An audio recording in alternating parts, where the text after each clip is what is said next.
but I have a prediction for this final experiment.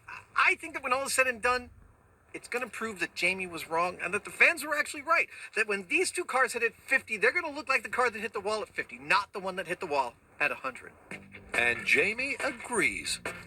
Based on our small-scale testing, what we should see at the end of this head-on collision should look pretty much like the 50-mile-an-hour crash against a wall. It's crunch time for a force impact. Will the full-scale test prove the fans right? That's it. Well, I think it's time to do the final test. They're all set up. It would seem so. I'm going to call it. Bring on the head-on collision. From each end of the 1,280-foot track, the identical 1.5-ton cars take off. Both cars gain speed as they head headlong down the track towards their head-on collision. Then, as both cars reach 50 miles per hour, It's about to happen. the cables uncouple.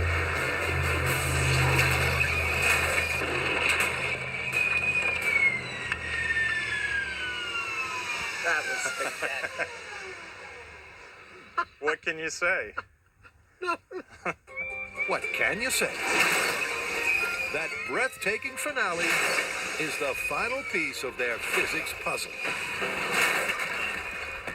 And as the Mythbusters survey the wreck of a two-car 50-mile-per-hour pileup, they're playing Spot the Difference.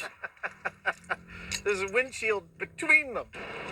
It's pretty evident, isn't it? It really is. It looks just like the 50-mile-an-hour against a wall crash. And nothing like the 100. Nope. Amazing.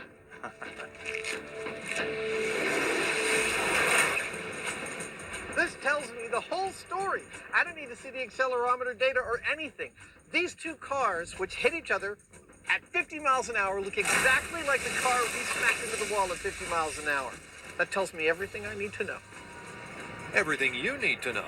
But just to be sure, Jamie's checking the all-important data. So what'd we get, Mike? Got an average of about 52 Gs. 52 Gs. That's about the same as the 50-mile-an-hour against the wall. What'd we get, Hector? Looks like we got an average of 58 Gs on this vehicle. That's spot on.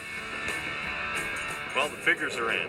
The orange car got 52 Gs, the yellow car got 58 Gs, which, give or take a few Gs, is the same as what we got against a wall at 50 miles an hour. Gee whiz. And the damage data backs up those numbers. Both of the cars are virtually the same length as the 50-mile-per-hour wall test at 11.5 feet. And after a spectacular spree of automotive mayhem, there is irrefutable proof that those physicist fans had it right. Newton's third law, every action has an equal and opposite reaction, holds true. Although the two-car crash at 50 miles per hour doubles the speed, the energy of the crash is transferred to twice the mass, halving it, resulting in a crash that looks like just one car into a wall at 50 miles per hour. I made a statement that two cars hitting each other at 50 miles an hour was the same as one car hitting a solid wall at 100. That was a mistake, but you know what? I'm okay with it. That's how you learn stuff. I love smashing stuff for science. One way or another, it's all just shrapnel.